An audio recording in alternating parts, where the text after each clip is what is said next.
draw attention to this is that a group of judges down in Raleigh just basically declared Democrats an endangered species, or an endangered group that needs to be protected as a protected class. So we want to make sure that that is the case. Ladies and gentlemen, our keynote speaker, started as a reporter for NBC News. He joined the Army and worked for the Armed Forces Radio. He began a syndicated column that he's been writing for since 1984. He's the author of 11 books. And importantly for us here, he's a man of faith who spent significant time working with the moral majority, and he's an important voice in our ongoing national clash of values. Please join me in welcoming Cal Thompson.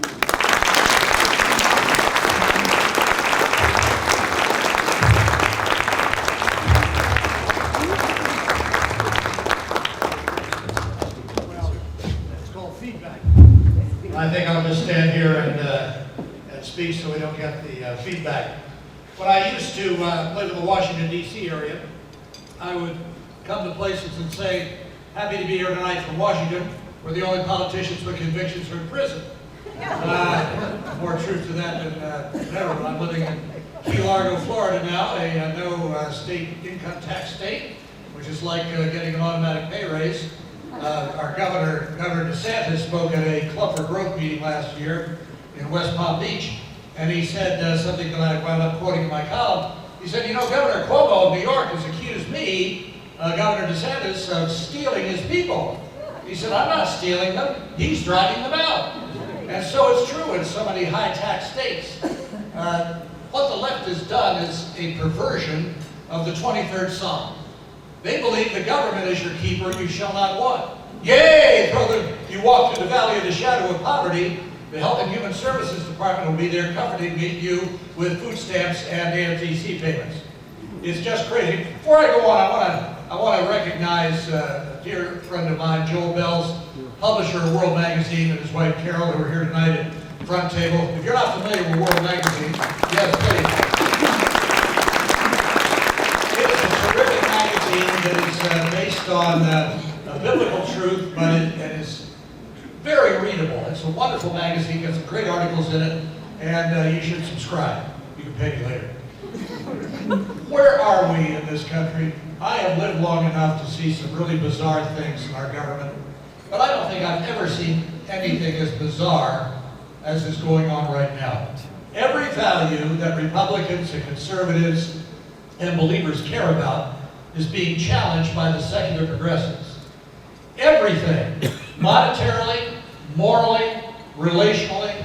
Do you know that Facebook has over 57 gender identity lines?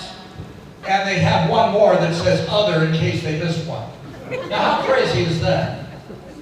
Cole Porter wrote a song that was a satire in the 1930s, but could serve as an editorial for our day. In olden days, a glimpse of stocking was looked on as something shocking. Now, heaven knows, anything goes.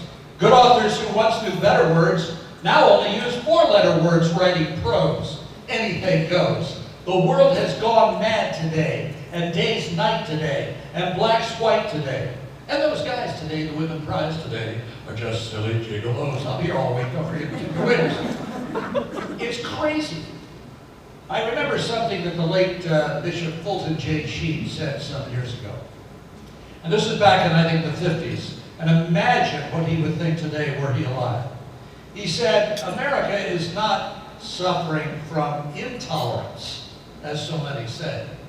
America is suffering from tolerance of everything. White has become black. Everything that we care about is under attack. Let's take economically, for example. You know, Bernie Sanders or Elizabeth Warren were to win the presidency, God forbid. We'd have to change our initials from USA to ATM. There's a notion out there, you know, when I was growing up, I was taught certain principles by my parents and by my culture. We penalized and discouraged things we wanted less of, and subsidized and encouraged the things we wanted more of. Now it's flipped. We penalize and discourage the things we say we want more of, and subsidize and encourage the things we say we want less of, and are shocked to find we're getting more of what we want less of and less of what we want more of. Does that make sense? It's crazy. When I was growing up, I interviewed a lot, as a young reporter, a lot of wealthy and successful people. I didn't envy them. I asked them, where did you go to school? What did you study? What is your life principles? I might want to be like you someday. But today, instead of the value system I grew up with, which was inspiration, followed by motivation, followed by perspiration, we have the opposite. We have envy, greed, and entitlement. The unholy trinity of the secular progressives. Think of this. It goes like this. If you make $2 and I make $1, you owe me 50 cents to make it fair. That's socialism, which Margaret Thatcher said the problem with is you soon run out of other people's money. And it's true. Instead, I should be asking how you made the $2. The idea from the left is that wealth, money, is a fixed amount. And if I take more out of the pot than you, it's not fair. But that's not what Adam Smith and other great economists believe. They believe that the amount of money and wealth was unending, and that America was a land of opportunity, not guaranteed equal outcome. And the greatness of America is that, consistent with your skills and desire to work hard and making the right decisions for your life and getting married before you have kids and not taking drugs and being honest in your personal and business life, you can rise to a level unlike any other place in the world. But now, the attitude of the secular progressive left is, they're going to punish success, they're going to regulate your business, they're going to tax you, and that somehow they're doing a better job of redistributing money than you can do on your own. The same with charity. Why would you send more money to Washington, as Bernie and Pocahontas and the rest of them want to do? Why would you do that? It's like giving a bottle of scotch to an alcoholic, hoping he will sober up. It's like giving more blood to Dracula, hoping he won't bite your neck. And by the way, that's a very good analogy. But you know what the definition of politics is? Poly means many, and ticks are blood-sucking insects. How true, how true. This is why we need term limits. I'm an environmentalist. I believe in recycling trash and Congress for the same reason, because each left to stay too long begins to emit a foul smell. We need to get them out. Now, my favorite story on this, you'll like this, I think. I have a lot of crazy liberal friends. I don't hate them, a lot of them hate me, but I got to know George Mcgovern, the 1972 Democratic presidential candidate. One of my favorite elections. He lost every state except South Dakota and the District of Columbia. I'd love to see that repeated in 2020. George was a World War II veteran, and he fought for his country. And when he lost in the Reagan landslide in 1980, he decided to do something different than he'd ever done before. He went up to Connecticut and bought an inn and tried to run it. About 2 years later, it went bankrupt. Wall Street Journal reporter called him up, wanted to know what happened. And then the only thing you need to know what happens in the swamp if people stay too long there. George Mcgovern said, and this is a quote, "Gee, if I'd known how difficult it was to run a business, I might have voted differently in the Senate." Hello? I mean, these are people who get lifelong pensions after only a couple of terms. They get breaks on health care, they get discounted haircuts, they get free parking, they get all these other benefits. Who wouldn't want to make a career out of that? But that's not what the founders had in mind. The founders wanted government to be limited so the people would be unlimited. The founders saw government service as something limited. People would come from their farms, their law offices, their business, their home communities, and serve their nation for a limited period of time, and then go home to their real lives. Patrick Leahy, a few weeks ago, bragged publicly that he'd been 40 years in the United States Senate. Yeah, that's the problem. That's the problem. You stay too long, you get out of touch in a real hurry. Now, this coming election, they're all important. But consider what Donald Trump has done. The left has run out of ideas. They're so bankrupt they can't even file for Chapter 11. That's how bad off they are. They have no ideas. So all they've got, what they got? They got impeachment. And why is that the only thing they have? Because the economy is doing great. Unemployment is at record low levels, especially for minorities. Why they continue to vote for Democrats is beyond me. I think the president should continue to raise that issue, by the way. If he can get just 10% or close to it of the African-American vote, the Democrats are going to lose big time. And there's no reason that he shouldn't. And I hope that he will start bringing people on stage at these rallies, African-Americans, Hispanics, women who didn't have jobs during the Obama administration, but now have them, and thank the president for all he's done to create them. I think that would be a tremendous image. Let the Democrats say, no, you people should be in poverty. You people should be relying on government. You people should be getting food stamps. You people shouldn't be working because it's ruining the number of votes we get. So I'd like to see that happen. But consider what he's done. 150, as of 2 weeks ago, 150 federal judges, conservatives, believers in the Constitution. They don't make law, they read the Constitution and interpret it as written. 150. Nobody else has done that in their first term. Nobody. Not that many judges. That alone, and that includes 2 on the Supreme Court. And you know, the left has an ambulance standing by outside the Supreme Court for Ruth Bader Ginsburg just in case she collapses. You think it was bad for Brett Kavanaugh and the smear that he got? If Trump gets another opportunity to name someone to the Supreme Court, they are going to go apoplectic. You thought last time was nuclear, this next time is going to be megatonnage. You better nominate somebody who is a virgin and who has never gone to school and never gone out with anybody of the opposite sex. They'll find something anyway. They're so dishonest. You know, if they just fight fair, if they just debate the issues, then I think, we'd be a whole lot better off.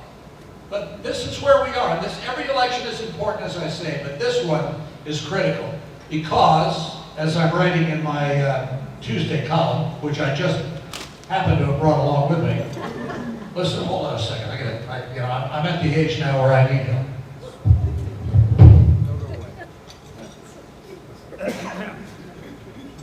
But here's the contrast. It's capitalism versus socialism. Higher unemployment versus lower.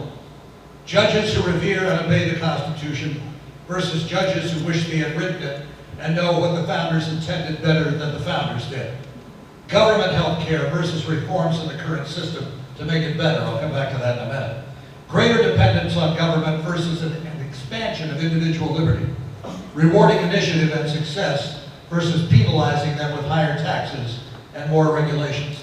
That's just some of the contrast between the 2 parties and between the president and whoever this bunch on the left nominates. And they're all about the same, by the way. They pretty much all believe the same. Abortion up to the moment of live birth and maybe even afterwards if the woman changes her mind. Higher taxes, more regulation of your business, all of these things. Now about health care. I was in Ireland a couple of weeks ago, and there was a story in the Irish Independent newspaper about people who were on waiting lists to see their primary physician. After they saw their primary physician, however many weeks it took, or months in some cases, if they had to have surgery, they were put on another waiting list. And a doctor was quoted that many of the patients deteriorated while on those waiting lists, and some of them died. And Ireland is a country with only about 6 million people. The United States of America has over 320 million people. And so if government-run health care is not working in Ireland, and is problematic under the NHS in Great Britain and in Canada, which is why so many of them come here for serious surgery and treatment, why would anybody think that the federal government could do a better job of running health care than the private sector? This is the great lie of the secular progressive left. Government is a false god, and no matter how many times it proves that it is ineffective to live up to the promises politicians make, large numbers of the American people continue to turn to it. I've compared it to a cult. Now what a cult is that no matter the evidence that whatever you're worshiping or whoever you're worshiping is not real or is a false god, you continue to put your faith in it anyway. Why would you do that? One of the major reasons is because what is taught in our government schools. I wrote a column last week about this young girl, Turnbull, I think her name is, whatever it was, who came to the United Nations and made this emotional appeal, the planet's going to end and whatever. I found a story on the Competitive Enterprise Institute webpage that detailed these chicken little stories of the last 50 years. Now, in the 1970s, scientists argued with virtual unanimity, which is we're supposed to believe. When science is united, we're supposed to accept it, that the Earth was going to freeze, that we were going to have a new ice age. There was another scientist who predicted a worldwide famine within 10 years. There was another one who said the United States will be drowning in water in 50 years. All of these, none of them came true. None of them over 50 years, and yet here comes another bunch. The world's going to fry. You know, we're global warming, climate change. Unless we invest trillions and trillions of dollars, never mind China and India, the biggest polluters, unless we turn over more of our freedoms and liberties and property and money to government, which knows best, we're all going to die from a burning up planet. Why would people believe that? Do bankers do this with people who take out loans? Do they say, oh, well, let's see, you've had 5 different loans, and including a mortgage, and you've defaulted on them, so how much more would you like to borrow? Banks don't do that. Why? If you own a gas station, for example, and your prices are high, and your restrooms are dirty, and the lighting is poor, so a lot of people don't feel safe at night filling up, and you have a competitor operating across the street who just opened up, lower prices, cleaner restrooms, better lighting. Now, what are you going to do? You're going to sit there and say, well, I don't care what that other guy does. I own this station, and I'm going to run it the way I like. You go out of business real fast. But only the government, which doesn't spend its money, but spends yours and mine, or borrows the rest, $22 trillion in debt, says, trust us anyway. I'm from the government. I'm here to help you. It's sad. It's pathetic. But it starts in the schools. And where do these kids, where does this 16-year-old get all of her ideas about climate change? She gets it in her textbooks, and she gets it among her peers, and she gets it from her teachers. What do you know at 16? I didn't know anything at 16. When I was 18, I had somebody at NBC News call me precocious, and when he left the room, I went to a dictionary to look up the word. It was a humbling experience. Your brain hadn't even developed by the time maybe 24, 25. By the way, I think we ought to raise the voting age. There's a lot of these people voting, don't know what they're voting for. You know, Jay Leno used to do this thing, go out to college campuses at the end of May to interview these students who are graduating, and his setup was, these kids are at the peak of their intellectual ability, just graduating and getting their master's degrees, and really smart. And he'd ask them a simple general information question, or who's the vice president of the United States, or whatever. They didn't know. He'd ask them a social media question, or something they knew right away. At first you laugh, and then you think, wait a minute, they paid all of this, or their parents did, for that? So we got to do something about the government schools. And my own view, controversial as it is, why would you put your kids in the enemy's camp? Why would you allow them to be taught that the reason they like bananas on their cereal is their nearest relative is down at the zoo? Why would you do that? Why would you allow them to say, well, okay, next week we're having Drag Queen Week, and the drag queens will be in the library, but we can't have preachers in there because that'd be a violation of church-state separation. Why would you allow that? Do we send our military people over to enemy countries and let them be trained there? Then why do we send our children and grandchildren into the enemy's camp to learn all this garbage, and then if the public schools don't finish them off, the universities will? Just asking. Why would you do that? I've seen parents, they send their kids off to these $40,000 a year universities because they went there and, alumni and all this stuff, and they come back after a semester or two not believing what they believed when they left. Why would you do that? Makes no sense.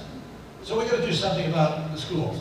Secondly, we need to seriously go into the minority communities in this country and remind them, as President Trump did during the campaign in 2016, and I wish he'd pick up on this theme again, when he said, look, you've been voting for these characters for 40 years. Why don't you try something different? I mean, you know the definition of insanity, doing the same thing over and over and expecting different results. I'm hoping against hope. I wrote an early column in the Obama administration. I said, here's a wonderful opportunity. Here's a guy who could be to the African American community what Moses was to the ancient Israelites. He could lead them, inspire them out of poverty, out of failed government schools with school choice. But of course he did nothing for African Americans. Zero. Very, very sad. Very sad. President Trump can do something about it. I think, and I hope, and I've written about this, and I hope he's paying attention, that we need to go in the minority community and say, look, we're going to help you help yourself. We're going to take, this is what Jack Kemp did with his various programs when he was in the Congress. Some of this is starting to happen. And I think we're hearing from more and more African American and Hispanic voices thanking the president for his policies, which has allowed them to improve their own lives. Thirdly, we need to have a whole new view of government. Actually, we need to have an old view of government, the kind that the founders had. What is the purpose of government? Thomas Jefferson said it very well in the Declaration of Independence. After that great flaming phrase, all men are created equal, not evolved from slime, I added that, and are endowed by their creator, not the government, I added that, with certain unalienable rights, and that among these are the right to life, liberty, pursuit of happiness. And then in the next clause, Jefferson outlined the purpose of government. He said, and that to secure these rights, what rights? What, the rights that God had endowed in the previous clause. To secure these rights, governments are instituted among men. Now, why is it necessary for government to ensure the rights that God has endowed? Very simply, as James Madison put it, because if men were angels, we wouldn't need government. But men are not angels, you may have noticed. Nancy Pelosi, Dick Durbin, so if people will not be constrained from within by the power of God higher than themselves, they need to be restrained from without by the state acting under God. Very important distinction. In order that we might promote the general welfare, provide for the common defense, ensure domestic tranquility, and establish justice. All of these words and phrases have content and meaning, but we seem to have lost it in an age of envy, greed, and entitlement. Where did this idea of envy come from? It didn't come from my parents or grandparents' generation. Why would you be jealous of somebody making more than you do? I wrote a column a couple of years ago when this was being debated, income inequality. I said, I have a deep, dark secret that I feel I must reveal. I've held it for years and it needs to come out. Yes, it's true. I suffer from income inequality. Oh, the shame, the shame! There are always people making more than me. You know something? I don't care. I don't care. I'm perfectly content in what I have. I have a roof over my head. I married a restaurant. Well, she ought to. I don't care what other people make. How did we get to that? Because the left wants you to envy others. And then greed. You ever met anybody who says, yeah, my salary's fine, I'm happy, the house I live in is great, car I'm driving, clothes I wear, everything's fine. Not too many people. You want more and more and more, and government's going to give it to you. Not enough, just a little to keep you on the string. Like a drug addict, passing out just enough cocaine to keep you addicted and coming back again. And then the worst word of all, entitlement. You know what I'm entitled to? Liberty. And the rest is up to me. I want a government that is a last resort, not a first resource. I want a government that protects and has a safety net, not a hammock. Big difference. We are compassionate people, but how did we ever get the idea that government is more compassionate than the church and individuals? Where did we ever get the idea that government was a charity rather than the churches and charities that we contribute to that actually can change a life? Marvin Olasky, the editor of World Magazine, a tremendous editor, wrote a book back in the Gingrich Revolution called The Tragedy of American Compassion. And the point he made in this book, among others, was that the churches and congregations and Jewish communities and others in our past were actively involved in the civic life of our country because they were the only ones who preached and taught a message that could change people from the inside. And then the outside took care of itself once people are changed by their attitudes and their lifestyles. But we don't do that now. We indulge and subsidize everybody in whatever lifestyle you want to live. And we are shocked. You know, C.S. Lewis said, we made men without chests. We remove the heart, the organ, and demand the function. We castrate and bid the gildings be fruitful. We laugh at honor and are shocked to find traitors in our midst. Patriotism, love of country, living within your means, being personally accountable and responsible for your own actions, paying consequences when you make the wrong decisions, and getting blessed when you make the right ones, were the values I grew up with. And now every single one of them and more are under assault. And that's why next year's election is so critical. And that's why the progressive secularists of the left, of the Democrat Party, have only impeachment. They have lost the battle of ideas. Everything that they used to battle Republicans on is now being accomplished by President Trump. They have nothing left. Nothing. And so they've gone the impeachment route, which is disgusting, and I hope they suffer the consequences that they so richly deserve, namely losing control of the House and sending Nancy Pelosi back to San Francisco. You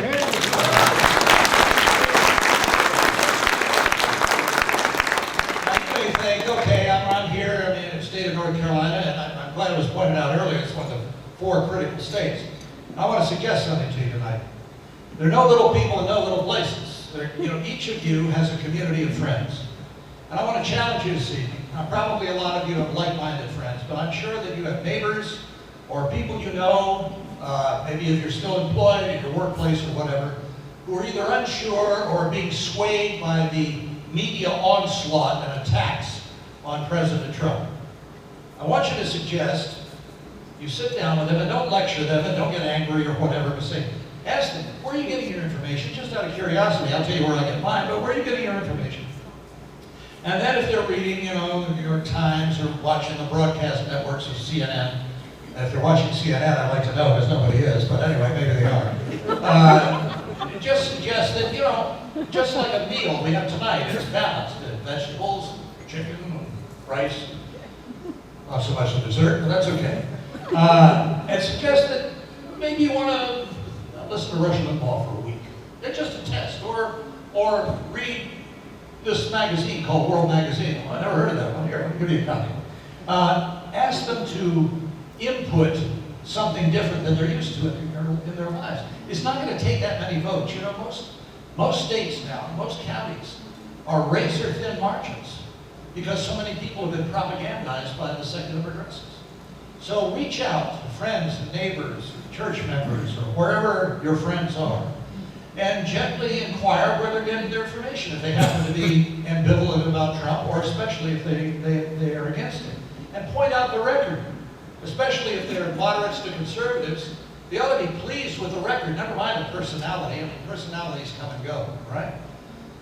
I got to have a knee replaced in a couple of weeks, and I may be interested in whether my surgeon goes to church or votes Republican or whatever along this, but I'm more interested in how many of his patients are walking around and are doing better, okay? So forget the personality. Everybody, that says things they may not like, but the most important thing is the bottom line.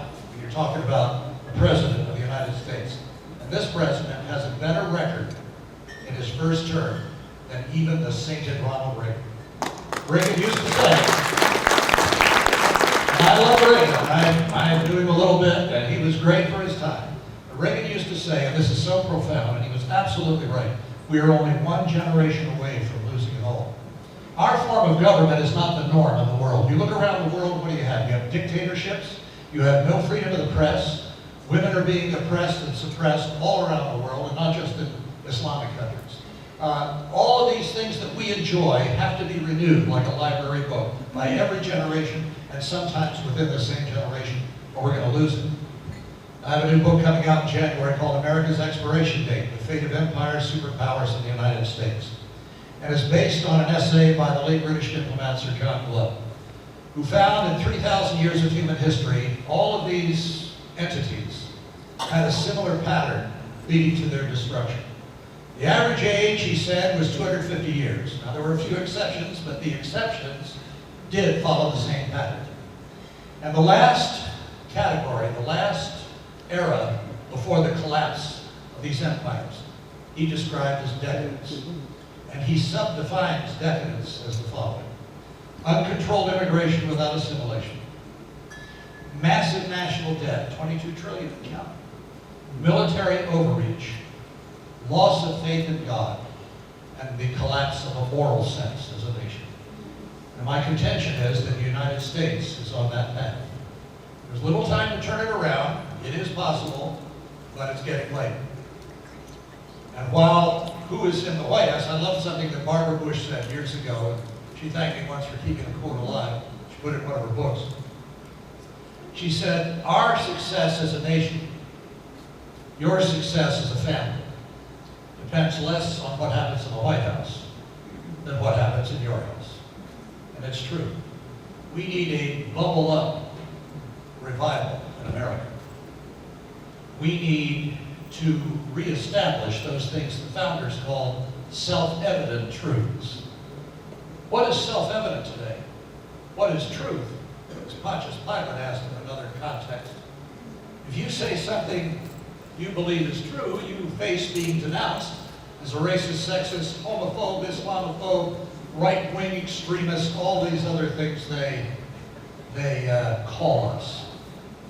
I was accused, some of you may remember, you're old enough to remember the days of Ozzie and Harriet. So I was accused by a leftist in a debate once of trying to return America to the days of Ozzie and Harriet. And I said, okay, I'll tell you what, I'll defend Ozzie and Harriet if you defend Beavis and Butthead. We need to get off defense. We've allowed the secular progressive left to define us. And then we have to try to disprove a negative. How can you prove you're not a racist? How can you prove you're not a sexist and all these other things? We need to hold them accountable for what they have done to our country. We need to make them responsible politically and in every other way. It's not our values that have caused all of these problems, it's theirs. And we should put them on the defensive and stop apologizing for who we are. They're the ones wrecking the country, not us. They're the ones spending all of our money, not us. Well, I want to challenge you tonight to not only pray for a revival in this country, which we need more than anything else, but also to reach out to neighbors and friends. Get them to go to the polls if they're going to vote for our guys. If they don't, tell them they change the date of the election for the following week. Don't quote me on that, just kidding. And give them, find out from them what their source of information is. And if they're only getting a unified set of non-facts, introduce them to alternatives, meaning the truth, in wherever you find it, whether it's talk radio, whether it's some of Fox News shows, whether it's World Magazine or whatever it is. I hope you'll do that. You have power that you haven't even tapped into yet. Don't be overwhelmed or intimidated by the media and the left wing. They don't really have power. If they did, they would have solved problems by now. Well, why is it that these problems keep recurring? After the Clinton administration, after the Obama administration, all these leftist politicians, we need to fix this, fix that. Really? How come those guys didn't fix it? Well, nobody ever asked them that. Certainly not the press. So failure is not an excuse for not continuing in office. It would be in business, in every other area of real life, but not in politics. So think about that tonight, and you've had some really terrific people from what I've heard this evening parading before you, candidates and elected officials. These are people who deserve your support. They share your values and my values. But they can only do good if they get into office. They can't do any good if they're not there, if they're on the outside looking in. So you have the privilege and responsibility of electing these people, or keep re-electing those who are already serving you well. They would appreciate your support, and I know everybody else would. And now I'm going to finish because you're going to hear a nice pitch for why you're really here tonight. I've got a few books left over there. If you think I'll ever amount to anything, I'll be happy to sign them. And you can sell them on eBay in a few years. Thanks very much for your attention tonight. God bless you. Thanks for the privilege of being here. I hope somebody